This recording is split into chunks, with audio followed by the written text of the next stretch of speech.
Most of these people truly desire to harvest their olive trees as they have for hundreds of years. Most of these people truly desire to raise their kids, not to throw stones or Molotov cocktails, but to study in peace, to play in peace, and raise a flag, their own flag, and facing that flag to cry as we did. That night then, excited as we were, and we have no right in the world to rob them of this desire, this flag, these tears which always come after all the others.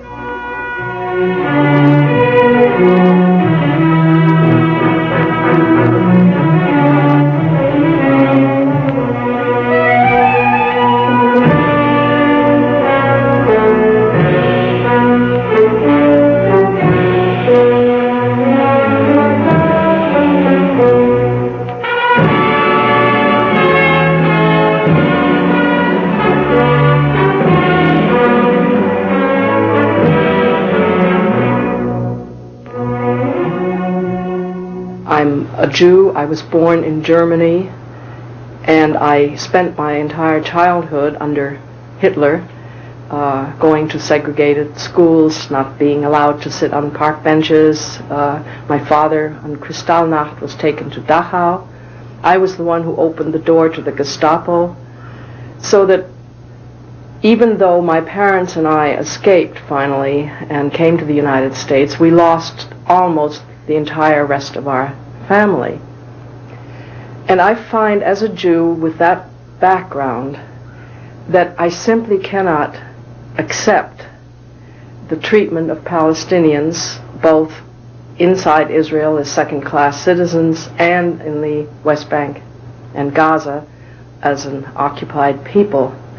What I can't accept is the Jews, who should know better, who've been on the receiving end throughout all their history, are now apparently identifying with an aggressor that no longer exists, i.e. what the Germans did to Jews, and are in many instances visiting on the Palestinians the kind of treatment that any human rights organization would condemn immediately. To do that then at the expense of an indigenous people who've been in that place for uncountable generations,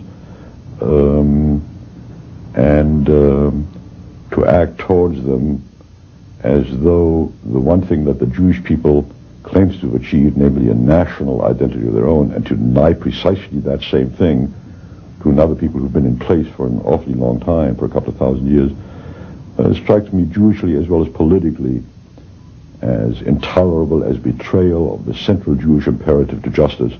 Well, I think it's important historically for Jews, wherever they are, to associate themselves with the cause of justice, just to begin with. I think that's really a significant part of Jewish identity at its fullest expression. There's my kind of political analysis and view of the treatment, which is basically that it is a violation of all kinds of international law and of human rights. And then there's the more personal level, which is my moral outrage, that has more to do with my own background, the experiences I had, what it meant to be a Jew, which was having a kind of conscience. My father was a rabbi when I was born, and I think that above all what that did is it gave me a kind of political consciousness and a sense of justice. So at a very deep personal level, I am morally offended and outraged. With the formation of a Jewish state in 1948, Jews established a national identity and homeland where they believed they could be safe. Much of the world community, shocked by the unbelievable horrors of the Holocaust, encouraged the establishment of this Jewish state of Israel in what had been British-ruled colonial Palestine. However, it quickly became clear that while the Zionist movement had succeeded in establishing a homeland for the Jewish people, it had done so at the expense of the Palestinian people. This basic conflict between Jewish and Palestinian nationalisms has continued, punctuated by periodic warfare and ongoing confrontations ever since. Yet the world seems to look on and use the Holocaust as an excuse to allow Israel to continue in this path, and I find it appalling, and I'm trying to do what I can in my very small way to counteract it. Let us start preparing our defense. We will need it soon enough.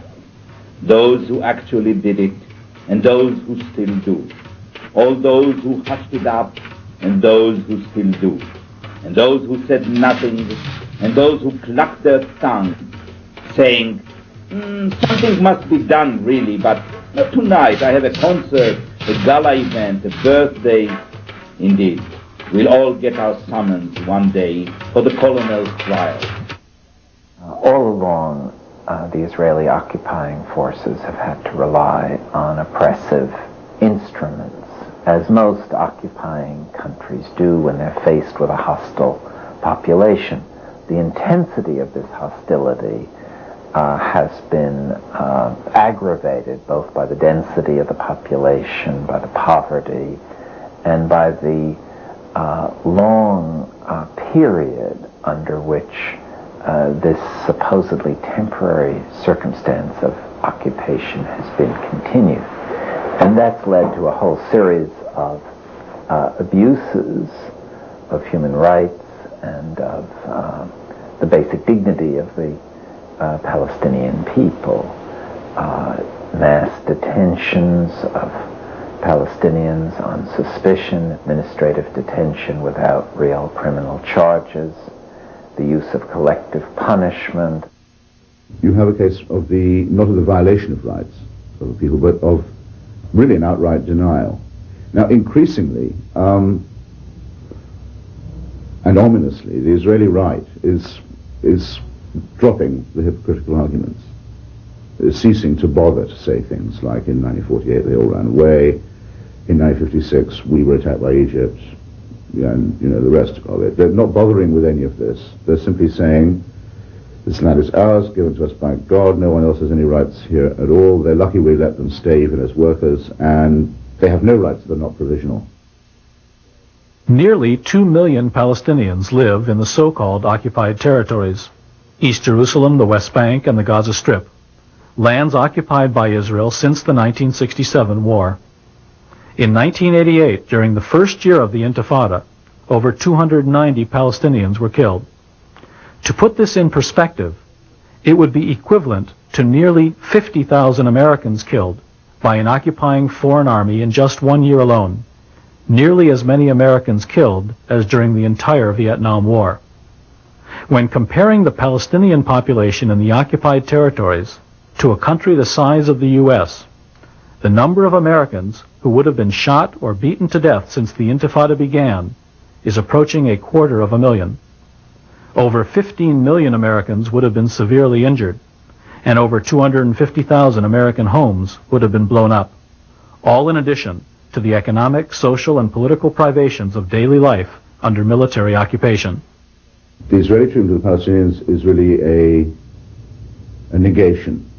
In order for Zionism to be consistent, it has to say either that there is no other national question in Palestine, in other words, that there are no Palestinians, that there's no problem, that it really is a land without a people, or, if it's to be honest with itself, it has to admit that there is another people, but they don't have the same rights as Jewish people do. Now, in the modern world, neither of these things is very attractive to say. Whichever of these excuses is employed, it's a negation. And as a result, it commits Israel to a state of permanent war. America's involvement with Israel has been long, complex, and unique. U.S. ties to the Middle East have grown more intimate and complicated since the establishment of the Israeli state in 1948. When the colonial spheres of influence waned after both world wars, the superpowers exploited regional tensions to their advantage in fierce competition over land and resources, primarily oil, and the enormous wealth in the form of petrodollars that it created. American policy is based upon the succession by the United States in the Middle East of the role that used to be played, or the part that usually played, the position occupied by British and French imperialism. And it bears very much the hallmarks of that inheritance. It's based on divide and rule. It's based on the sponsorship of conflict in the region, though it represents itself as one of mediation. It has a clear and declared interest, very well summarized, I think, by Henry Kissinger during the Iran-Iraq War, when he was asked what America's policy was. He said, our policy is that they both lose.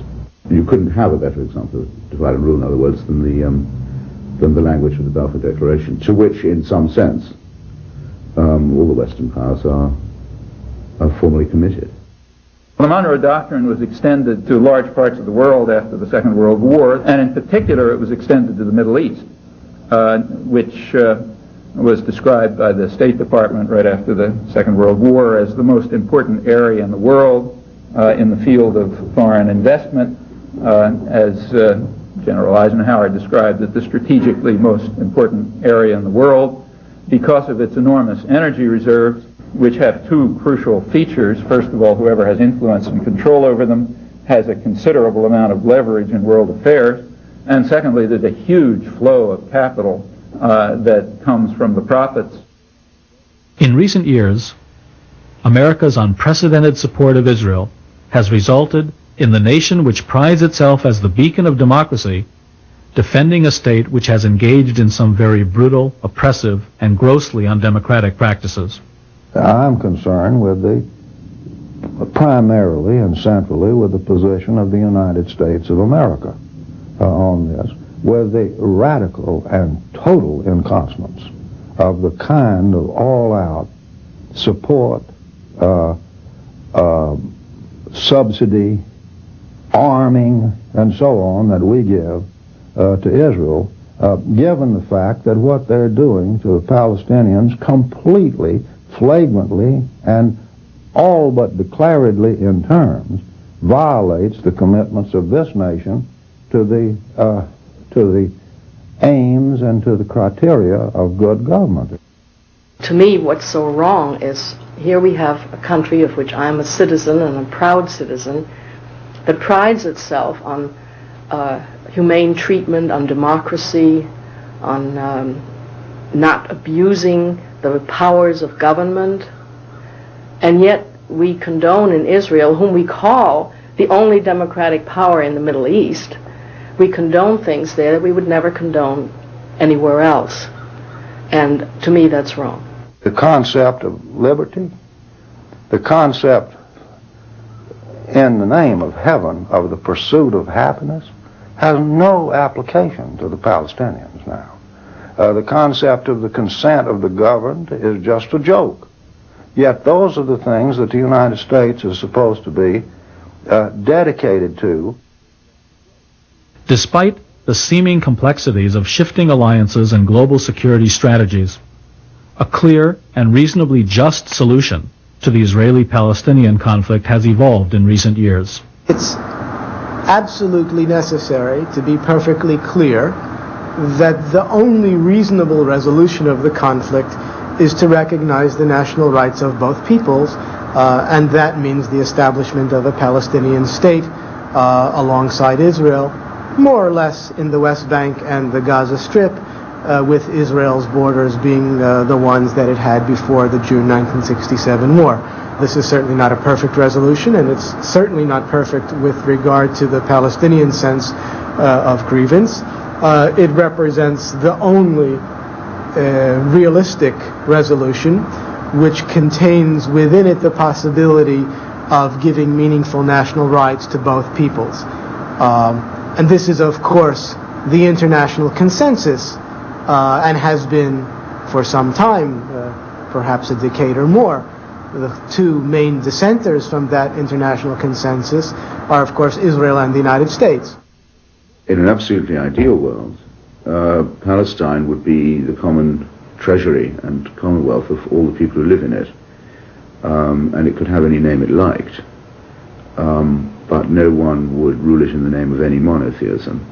I think partition has an unfortunate history.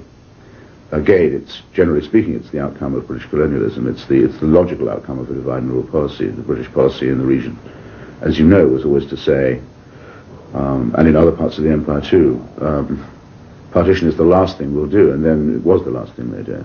However, it can be pragmatically a solution, and I think that there is no other way of vindicating the competing claims of two national groups.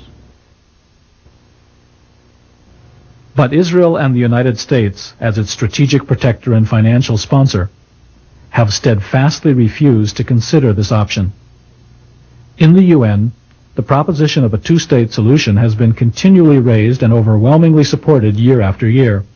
Supported, that is, by every country except Israel and its benefactor, the United States. The traditional U.S. policy has been, as I said, rigid opposition to the peace process. Rigid, inflexible, invariant opposition to the peace process, which is why it never gets anywhere. If you look at for example, you could start with the UN General Assembly. The UN General Assembly has a vote they meet every winter, and they have a vote every year on advancing the peace process.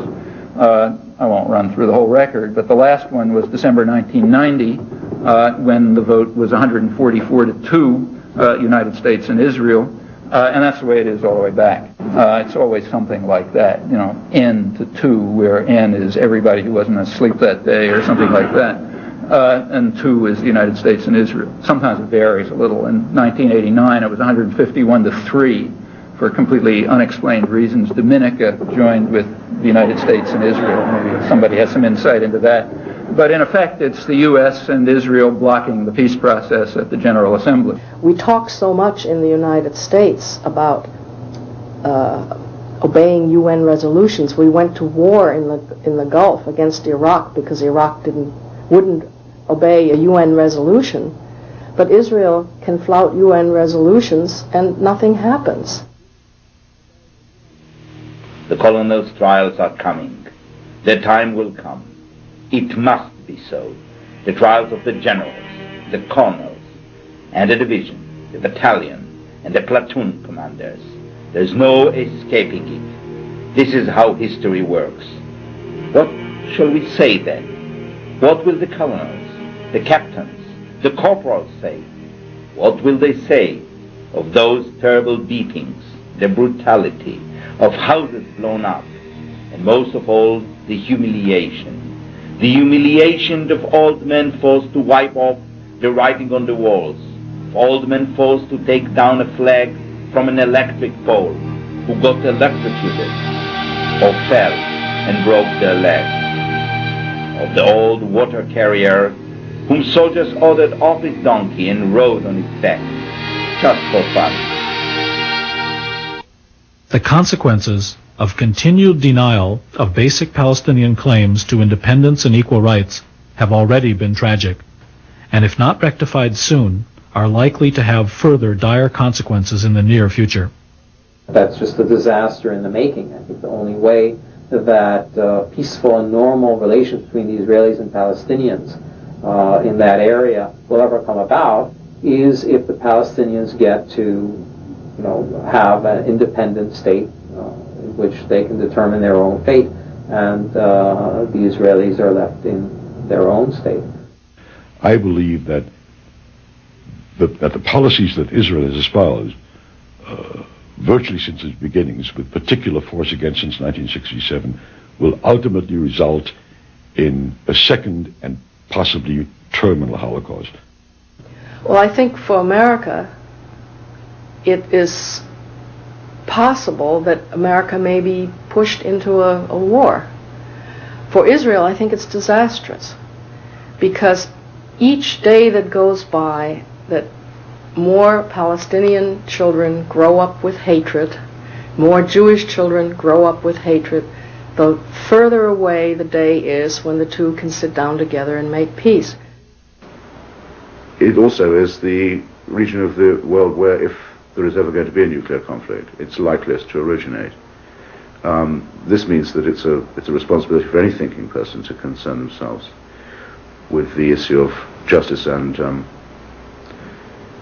how to define security. A settlement must be reached for the well-being of both the Palestinians and the Israelis. And because of its long-standing interest, support, and influence in Israeli affairs, the United States should play a key role. it is not sufficient to proclaim a peace process. The U.S. should catalyze a real peace process based on the basic principles of self-determination, democracy, and support for international law.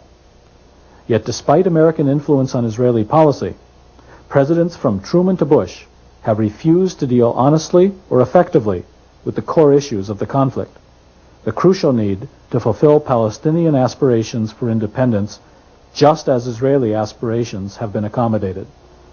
I think there's one very basic thing that has to be remembered right from the start, and that is that the fact that the U.S. has already been giving aid to Israel, and in such substantial amounts, has been affecting Israeli policy. Supporters of Israel try to claim now that if the U.S. threatens the withdrawal of aid if Israel doesn't do something like halt settlements in the occupied territories, that's impermissible interference in internal Israeli policy decisions. By implication, claiming that the continued flow of aid does not constitute any kind of interference. I think that's wrong, and it couldn't be more wrong. Nothing could be more wrong than that. The fact that the Israelis have been getting such large amounts of aid until now allows the Israeli government to pursue policies that otherwise the population probably would have opposed, or opposed more strongly than it does. The settlements in the occupied territory, continued occupation, these are very costly policies. And if the Israelis had to pay, if the Israeli citizens had to pay the true cost of these policies, I suspect that they would have opposed them in greater numbers than they oppose them now. The U.S. has been funding these policies for a long time, and therefore it has already been influencing the Israeli politics. And all we're calling for now is that the influence be in a more positive direction, in our point of view. Actually, if you think about it in these terms, then perhaps withdrawal of aid would be the way to really not influence Israeli policy, to allow the Israelis to live with the consequences of what they're doing, which I believe would cause them to change their line. The issue of aid is, I think, a critical issue. But the last time that I went back in this past summer, which was my fourth visit since the beginning of the Intifada, I was absolutely astounded. It had been a year and a half since I'd been back, at the amount of settlements and the land confiscations. It was truly overwhelming. You read about it, but when you see it, no matter which way you looked, in a lot of villages, there were settlements, or the hilltops had been scraped for settlements. Roads that were being bulldozed through, olive groves that had been confiscated all around East Jerusalem. Something that's not talked about a lot, except with the Silwan occupation. But basically what's happening is, de facto, there is going to be no more Palestine. It's very clear. There's going to be nothing left. There's virtually going to be nothing left of East Jerusalem within a couple of months if it keeps up. And this can't be accomplished without U.S. aid. If the Israelis, who are a real political society, and in my opinion, in their own internal affairs, a fairly functioning democracy still, were forced to choose between paying for the occupation themselves or not paying for it, I think it's obvious that the arguments of those who are against occupying the territory of others on principle would be strengthened. So I regard it really as an act of solidarity with those in Israel who are opposed to the occupation to say that the United States should not finance the extreme right in Israel. And what this is a concealed subsidy to militarism, to the settlers, to the fanatics, and to the racists. And this, in the end, will doom the democratic and secular forces in Israel itself, to whom one also has a duty of solidarity. Because the U.S. government refuses to change its basic policies and refuses to support Palestinian independence, the pressure for change must come from the American public, as it has in the past when the American government pursued policies of war and oppression, as in South Africa and Vietnam. It's quite clear, and it's been the case for some time, that the United States is the main arena where actions can produce a meaningful change. Certainly for the early years of the Intifada, it was the Palestinians who engaged in the Intifada that took the initiative, that changed the political balance of forces that created openings that did change the political parameters of the conflict.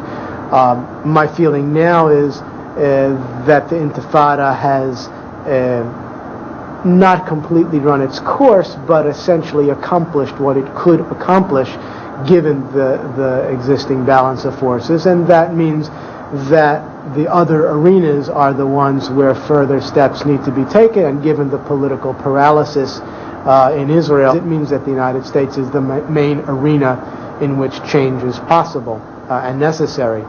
Now, the American Jewish community could, in fact, play a very important and constructive role in this regard. And I would put it even in very simple terms. If people actually spoke out and said what it is that they really do believe, if American Jews, and especially American Jewish leaders, who already have, to some extent, a critique of Israeli policies, would simply speak out and make that known and make it publicly available for the general American community, that would give increased permission to non-Jews to share that same criticism, no more, no less. And that would create the public possibility for the American government to do more than it has done to this date in the way of putting pressure on Israel. And I think we need to be absolutely clear. Without American pressure, Israeli policy simply will not change. So all of the constructions of how things will happen without direct application of American pressure are, in my view, completely fanciful. I do think the United States is a centrally important forum to discuss these problems. What American intellectuals generally, and Jewish intellectuals in particular, can do is to continue to break down the monopoly of perceptions that Zionist and Israeli rhetoric has had in this country, to make that increasing sense of divided mind, at least in the American Jewish community, clear also to the Israelis, who have used the American Jewish community as simply a sounding board for their own policies and a lobbying instrument for their own policies, well-advised or ill-advised. We know from the highly sanitized State Department records of the widespread violation of human rights, violations of the Geneva Convention, yet we continue to give aid. So in fact, it's illegal, I believe, for us to continue giving aid. And at the same time, what it does is continue to support Israeli annexation of what little is left of Palestine. I fail to see why there is no change in the administration's policy, because everything that Israel has adamantly done, such as the settlements that continue, could have been stopped if we stopped financing it. While massive geopolitical changes have occurred in recent years, changes that have to some degree affected the way the U.S. uncritically supports Israeli policy, major institutional problems still remain in the U.S., preventing support for the two-state solution. A large component of this problem is the portrayal of all American Jews as uncritical supporters of Israeli policy, an image of a powerful monolithic bloc that most politicians are unwilling to challenge. I think one of the most important things is publicly speaking out as Jews. I think in many ways, unfortunately, or perhaps fortunately, we're listened to in a different sort of way. I think we have to break through the notion that these other people speak for Jews and speak for the Jewish community in the United States. As Jews, we are also part of that community, and I think it's critical that we identify ourselves and start taking action to show that there are other voices. The so-called Israeli lobby has a big influence in intimidating people. I mean, the main thing they've achieved is not so much lobbying the executive as intimidating everybody else. So people know that if you open your mouth, you're going to get a ton of mud thrown at you and this and that. And, that makes people back away, particularly in public life. And that's had an effect. It's doubtless had an effect on portrayal of the whole issue. I think there is a large segment of the Jewish community that is being spoken for by Jewish organizations with which they have nothing to do and have nothing in common. Nobody's speaking for me and my point of view except Jcome. And I think the more those of us who feel very strongly on this issue and who want to see our country, the United States, do the right thing, it behooves us to speak out and to let the more or less ignorant public, general public, know that not all Jews are solidly behind U.S. policy in regard to Israel. That is not to say that as Jews we wish any harm to come to Israel. On the contrary, most of us feel that Israel would be in a much stronger and more secure position if it made peace with its Arab neighbors and with the Palestinians. In the last 15 years or so, almost no flexibility or evolution of policy. Maybe no is too strong a word, but very little, very modest shifts in outlook. And the influence that Israel and the Jewish lobby have been able to exert on the U.S. Congress has created a certain kind of constraint on the degrees of freedom that an American president seems able to exercise. I think that from what I know of U.S. public opinion, it would be prepared for a relatively dramatic shift in U.S. policy toward this cluster of issues. And I think a strong president could make a very successful case that the peace process requires a break with the past, that Israeli security, reasonably considered, depends on finding a solution to the Palestinian search for self-determination, and that we have in the aftermath of the Gulf War an unprecedented opportunity to really resolve these questions for the benefit of all, and that the rigidity of the Israeli government in the governing process should no longer be an inhibition on U.S. policy. There has historically been considerable dissension within the Jewish community worldwide, both toward Zionist attitudes, which have often been racist and colonial, as well as Israeli policies. In the past, speaking about Palestinian statehood and reducing support for Israel has been done more in private than in public. Only recently have American Jews begun to make themselves heard on these issues. There was always a trend within the Zionist movement until 1948 that argued that the creation of an exclusivist Jewish state would be a mistake and would produce consequences which are more or less what Israel has become. There are groups in Israel on the left, more progressive side who have in fact called for cessation or reduction of aid, or if not called for it, have expressed satisfaction that something like this may take place. And for many years now, I've witnessed, and I'm sure many others have seen, liberal Israeli groups or representatives of those groups come to the U.S. and complain to the establishment of the Jewish community here in the U.S. that their support for the Israeli government, regardless of its policies, which they explain by saying they don't want to interfere in internal Israeli politics, in fact constitute an extremely powerful interference, because they allow the government to pursue policies which are the policies of some portion of the Israeli public. For Israel to change its policy, it must be coerced. It is our duty to call upon the U.S. to stop giving money to Israel. Israeli Jews like myself join with Jcome, and I'm delighted that such a committee exists in the U.S., to urge a suspension of American aid to Israel until Israel agrees to cease the occupation. On no other issue in the United States are the intellectual classes, as you might define them, the weekly and monthly magazines, senior academics, liberal commentators, and so on, so much part of the national security consensus as they are on the question of the Middle East. it's sometimes frightening to notice the extent to which axiomatic assumptions of the Israeli government are taken as objectivity by people who allegedly are qualified to take part in the debate. I think the media has tended to magnify that sense of a sort of monolithic Jewish attitude toward these issues.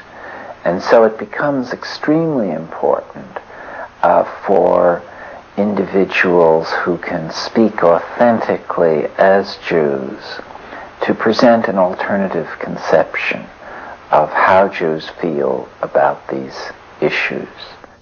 There's a more than usual difficulty in getting the opinions of those who aren't part of this consensus onto the air or into print. One of the difficulties is that the media, generally speaking, has a responsibility for consensus and both reinforces it and takes its point of departure from it. The simplest example is that it's considered editorially okay to report the movements of Mr. James Baker, that great statesman, and to describe them as a peace mission. In other words, if you open your paper or you turn on your radio or your television, you will read or be told, Mr. Baker left today on a peace mission to the Middle East. Now that is an editorial judgment of the very kind that the ideology of objectivity is supposed to shield you against, supposed to be protected from outright editorializing on the news pages. But there it is. It is assumed that Mr. Baker's intentions are benign, that the United States is a disinterested superpower doing its best with a bunch of desperados in the Middle East who, you know, it's a miracle if they'll even sit down together and talk. Extraordinary. I mean, the condescension and the racism underlying it are quite something to behold. However, because the argument has to be conducted in this way, and because if the dread thought that the United States had interests of its own in the region, and that peace might not be the principal one, was ever allowed, I don't see how they would manage to report the subject. I mean, I don't know, they've never tried, so we can't tell.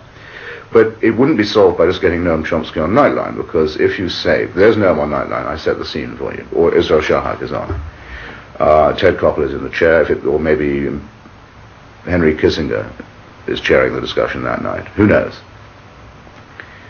Comes the question, well, Professor Chomsky, do you think it would be in our interests for us to attach conditions to the loan guarantees?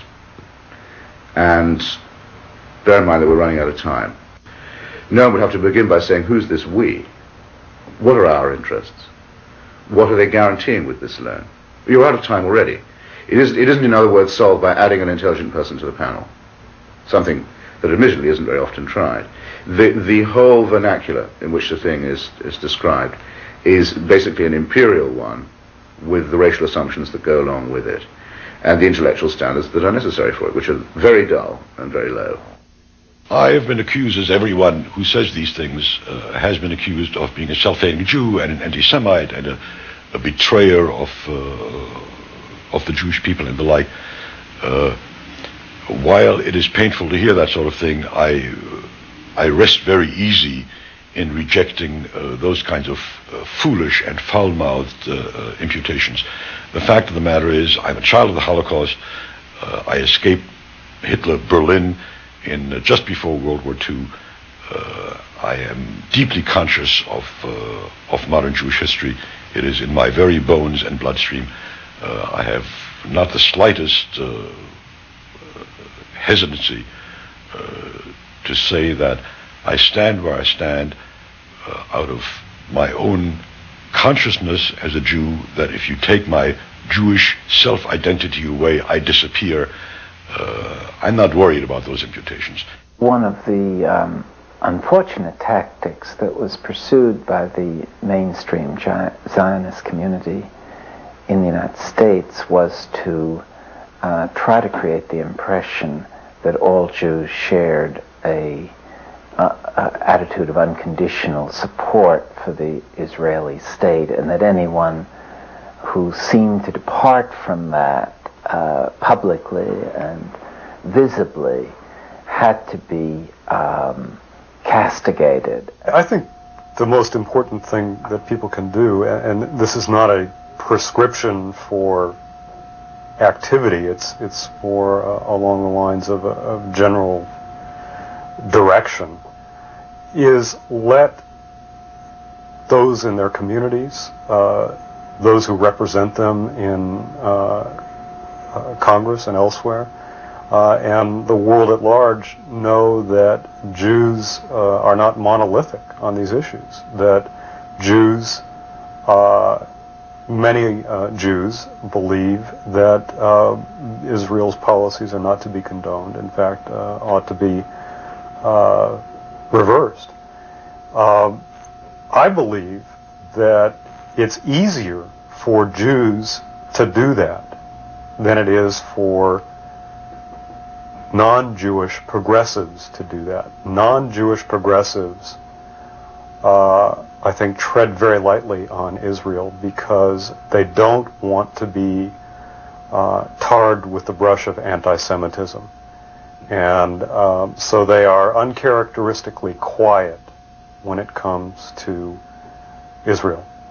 That places a special obligation on Jews who are understood to have the standing to speak out against those with whom they share history and religion, to speak for not only themselves but all other progressives who aren't so willing to step forward.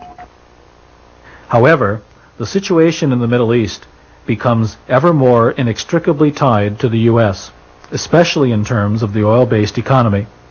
More and more people, both Jews and non-Jews, are realizing that in good conscience they must come forward to speak out against oppressive U.S. and Israeli policies and in favor of Palestinian independence. Given America's pivotal role in supporting Israeli policies, constant pressure by American citizens on their own government is the only way meaningful political change can be brought about. But as long as we pour the money in, what need is there for Israel to change its policy? Jcome, the Jewish Committee on the Middle East, was established to give a desperately needed forum to independent American Jews to speak out and be heard. A forum to make it clear to the American people and to American policymakers that many concerned and knowledgeable American Jews, while strongly supporting Israel's right to exist, believe that the Palestinian people are also entitled to freedom and self-determination. I'm Mark Bruzonsky, founder and chairperson of Jcome and former Washington representative of the World Jewish Congress at a time, just a few years ago, when the WJC leadership also supported Palestinian statehood and peaceful coexistence between the Israelis and the Palestinians. Jcome's board of advisors is made up of prominent American Jews, some of whom you have just heard from, and many of whom teach about the Middle East at major American universities. In the past few years, thousands of Americans, Jews and non-Jews alike, from diverse backgrounds, have come forward to support Jcome's positions and statements. Jewish professors at over 170 universities throughout the nation are publicly on record now supporting the basic positions Jcome is advocating: Palestinian statehood and clear changes in American Middle East policies. Well, I think the initial importance of Jcome was to say in a clear voice, without a whole lot of qualifications, that there was a Jewish constituency that was prepared to speak out in the United States on behalf of justice for the Palestinians, and that it was doing this with the in the conviction that it was in furtherance of the sort of Israel that was believed to be most desirable from both the point of view of the United States and from the point of view of the people living in Israel. I think Jcome is important because it is a voice of thoughtful and Jewishly self-conscious American Jews who essentially share that general sense of the profound discontent with which Israel deals with the issue of Palestinian nationhood, and who say it out of a commitment to Jewish existence, out of a commitment to Jewish values, to their own sense of their own Jewishness, rather than out of hostility to Jewish consciousness and history. That, I think, is a significant contribution. I think that it was really important to create that sense that there is another outlook that isn't only a matter of the expression given by political extremists who don't value their Jewish identity. See, I think one of the things about Jcome that has some political relevance is that it is an attempt to speak out on these issues, but to do so with pride about Jewish identity. Jews are anxious enough about their own place in the scheme of Western history and of world history generally, such that they look with great nervousness at those voices that are deeply critical of Israeli and Jewish policies that come from elsewhere. It seems to me important to give the general American community, the American Jewish community, as well as also the Israelis and Palestinian communities, some sense that there are Jews who, for Jewishly substantive reasons, coherent Jewish substantive reasons, share the sense that the Palestinian claim to human rights and to political independence is a legitimate claim of equal, at least equal value as that of the Jewish, modern Jewish political claim to nationhood. Within Jewish culture and tradition, there is, in my view, a tremendous emphasis on community service, justice, and again, social consciousness. And many of us who had a religious upbringing learned about these things through attendance at religious schools or religious services, or in my case, primarily through the B'nai B'rith Youth Organization, AZA. We were taught as teenagers to look to those less fortunate in our society and find a way to serve them. And I'd like to see a greater emphasis on those concepts of justice and service. And I think this issue is one which will allow us to emphasize those positive aspects of Jewish culture, and Jcome is an organization that I think can help bring that about. Usually when we're in a group of Jews or a group of American non-Jews, find we're in a minority and we don't have any support. So Jcome gives us the feeling that there are others. It's like a support group, I guess you could call it. And I think the fact that it makes our viewpoint known, especially to young people on university campuses and through ads to a larger public. The hold of tribalism on the Jews is sometimes seems incredibly strong. The feeling that there should be no public debate that can be summarized in the stupid old folk saying, "Not in front of the goyim," is a powerful reinforcement to silence and complicity, as it is in all tribes. But it's the job of anyone as a member of whatever tribe they are to resist that kind of thinking. As a matter of fact, you don't have to believe Jews are smarter than anyone else, or more humorous, or more cynical, or whatever it might be, or more committed to irony, to notice that actually there is such a thing as a Jewish conscience. And that even under really quite difficult conditions in Israel, there has never been a consensus about the dispossession and maltreatment of the Palestinians, and there still isn't. For some years now, Jcome has spearheaded an important campaign to build understanding and support for these positions. This campaign has included over 100 magazine and newspaper ads along with ongoing radio and TV appearances. We bring views and opinions routinely ignored or overlooked by the mainstream media to the public's attention. We try to honestly inform the American public about what is really happening in the Middle East and the realities of U.S. involvement in the region. We advocate a fundamental change in American foreign policy, emphasizing what those policies should be rather than what they have been and remain today. When no journal or magazine would publish an article by the renowned Professor Charles Black, "Let Us Rethink Our Special Relationship with Israel," Jcome stepped forward to do so. I think with what we have, we're having a reasonable impact. I constantly am approached by people write me notes, things like that, who see our ads, who mostly express happiness that there is some organization that they feel speaks for their views. So we're talking mostly about Jewish Americans who have always been unhappy with the way the Jewish establishment here has supported Israeli positions that they felt that they were opposed to. I think that the events of the Intifada and the change of the PLO position has led many more Jews to feel enough confidence both in the importance of taking an independent position and of its viability and solidity to do so. And so I think there is a more favorable atmosphere for an organization like Jcome at the present time.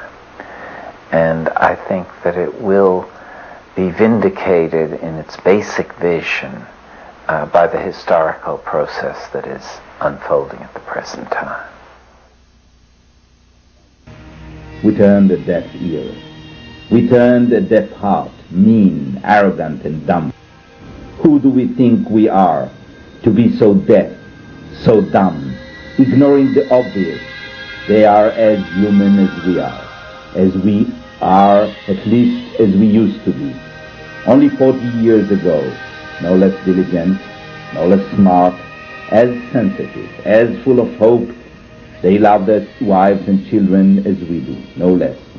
And our children now shoot theirs with lead, plastic, bullets, and gas. The Palestinian state will come to pass. It will. Not a poet wrote this, history will. And seasons will come, and seasons will go, and life goes on as we very well know, weddings and births and death all the same, but just the shame of it, the shame.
تعانق الكنائس القديمة وتمسح الحزن عن المساجد.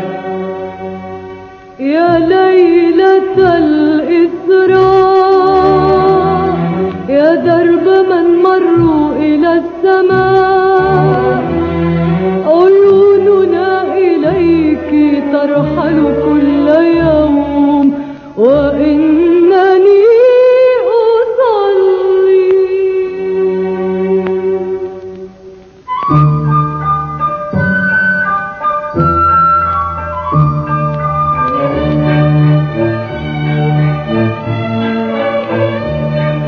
الطفل في المغارة وأمه مريم وجهان يبكيان.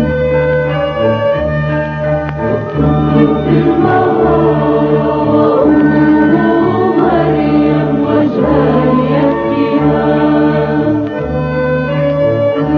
يبكيان لأجل من تشردوا